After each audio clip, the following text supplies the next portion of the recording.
sorry, my phone stopped. Too much, not enough space. So yeah, I cannot connect it with my the edit and the montage of my two videos, because I don't know, I cannot really do it with my iPhone. So I'll just do a part 2 and continue what I said in my part 1. So hopefully it makes sense. You have to see this video for it to make sense. But yeah, it was more about saying that actually Freud won. He actually won. So you can see that actually him. So in the progression, now we saw the popularity of MBTI. And actually a lot of people returning to the ideas of Carl Jung.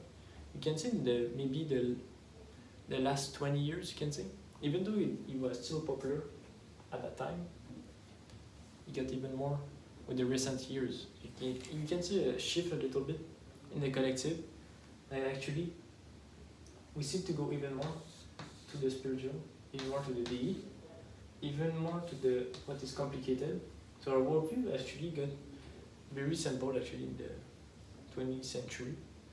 See, even though it's like the psyche need a balance, counterbalance, because it seems that we are so bombarded with ideas that I've seen a lot. I mean, maybe that's the case for actually every time in history, and most people are very simple and how they think the world works. But I think that's actually more something new in some fashion, that it's so complicated that people prefer to actually have a simple one or view, which I'm not sure. Okay. Maybe this one is actually not true, but I do see more a return to the collective, in terms of spirituality, also to see ourselves as more than animals, or biology, or instinctual beast. It's more about energy, higher spirit, and say maybe. So I see that Carl Jung actually is winning now, and I think that we will base a lot of our worldview in the next 20 years with a Carl Jung ideology, while before it was more Freud. So I think that's why he gained a lot of popularity. Also the idea that more people now, they know that consciousness is more fundamental. They are more being idealist, so they think it starts with the mind, and after it trickles down to everything in the world. Some people are adopting the worldview of psychism, which is actually more being a materialist, that you think it's bottom up, but you think that everything is conscious. So it's still a progression, but in some sense, it's not really understanding the layers, and it's kind of dumb in a way that it's just injecting magic into matter. So you're just saying, okay, this table is conscious, this thing is conscious, everything is conscious. So it's not a lot of differentiation in the worldview, except thinking that the world is, worth paying attention to, or it's more optimistic, it's more positive. Maybe it can change that aspect, but it's not really explain a lot of things. While the idealist, how the mind starts, and being a non-dual, spiritual, all levels matters to some degree, but we are still us. We have a higher spirit. That's actually more valuable to think that it's more true mechanically than to just inject that. It's the same thing, but now it's just that everything is conscious. I just inject that, so it doesn't say a lot more.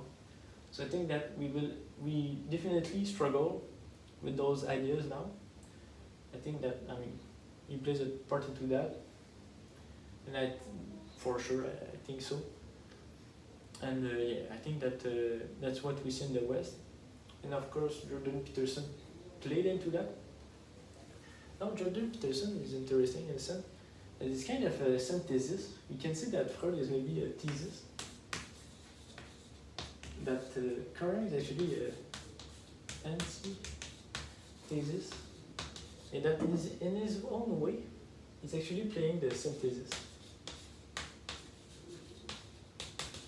And in our time, we will see like a shift, because before it was more philosophers that were bringing ideas.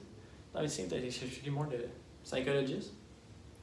So, I mean, even though there is a lot of philosopher postmodernists, it seems that actually the focus is more on the individuality, the psychology, and the field is more conscious, more that philosophy has a lot of psychology into it.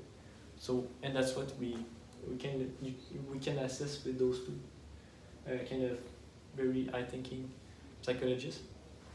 And we see that with Jordan Peterson.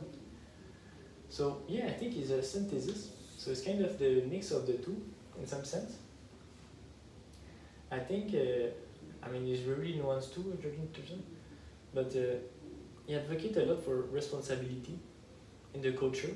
So it's actually more DE in that sense, but also he has a lot of kind of DI, integrity, fight for what is right, bury your cross, So it's really like DI, DE. So Jordan Peterson message, you can see, is very a blend of that. And he's kind of more promoting Korean in sense. That Korean GP, they kind of play in the game that is actually the worldview that seems to be built up from the ground right now. And people with time, they're not aware, but implicitly in their worldview, they are actually, without them knowing, adopting more Korean GP worldview. And it's really spiritual, but GP, what is cool about him is that kind of spiritual, which is kind of a dumb word, and I don't think he would like that word in some sense actually. And he never said that word actually. So in the essay will be, that's not an accurate word that I do to describe him, but I will say it's more, ideas, you can say maybe. He's more, actually, you can see he's more, less spiritual than Young. He's actually more idea. So, whatever, it's more like, it's kind of a synthesis in a way, it's kind of ideas plus practical. You can see a lot of that. A lot about rules. You can say that GP is complicated and also simple. So he make a lot of complicated stuff, but also 12 rules for life. Very simple, very simple. So you can say that GP is actually more rule and metaphysical scaling, maybe. Metaphysical scaling. So Jordan Peterson scales ideas a lot and he does rules. Scales ideas a lot, does rules. A lot of ideas, but they are embedded in a practicality, responsibility. And the IDE, I think, is actually doing kind of a both. A lot of people think he's a super DI. Some people think he's super DE. People are kind of moron. I think that overall GP is actually advocating for both. Responsibility, more in the DE sense, and also DI, to bury your cross. Be the best that you can, which is more a psychology kind of way of thinking of human potential, you can say. Which psychology is more about helping the people that suffer, and also doing that, pointing towards what is the best for humanity in some sense. And and he struggled with that. I would say that here he struggled with that. He still doesn't acknowledge something, so that's why he's not fully complete.